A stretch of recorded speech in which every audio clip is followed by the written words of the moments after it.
begging you in peace. odayga muxuu leeyahay mataqaanaa odayga waxaa la yidhahdaa Kosi Kona bal horta wuxuu leeyahay oo ninkan ku haysto oo hadalada uu ku oranayo ninkan bal horta aan dhageysana wax yar. On the 29th, stop operation this shop. The South African must operate this shop from the 29th. And I'm begging you in peace. This is my country.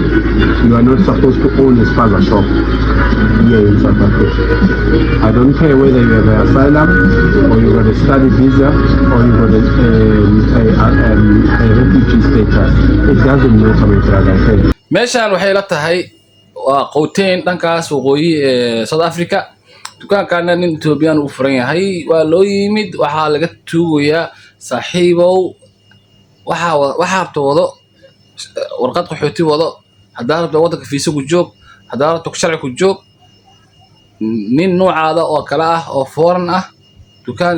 wadanka ka shaqeysto ama dukaan ganacsi ka furto uma ogolaanayo iskaga bax wadanka nooga tag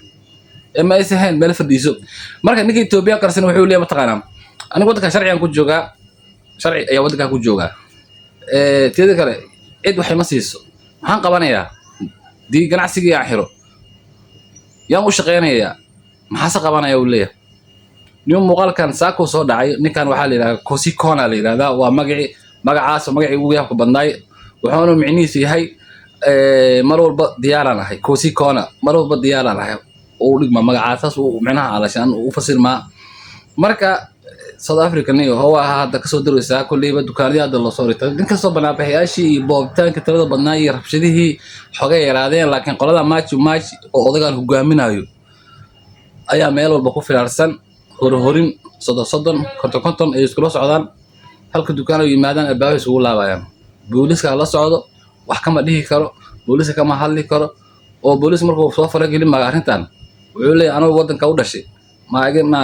maaga xiskanaysaa nina wadanka u dhalan hadii ninka sharciga ku joogo wax kasoo ku joogo ma ogolaanayo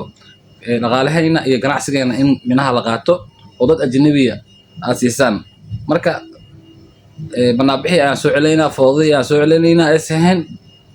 hooshayna aan wadno iyo shaqooyinkeena aan wadno naga hor istaagin hadaa booliis tihiin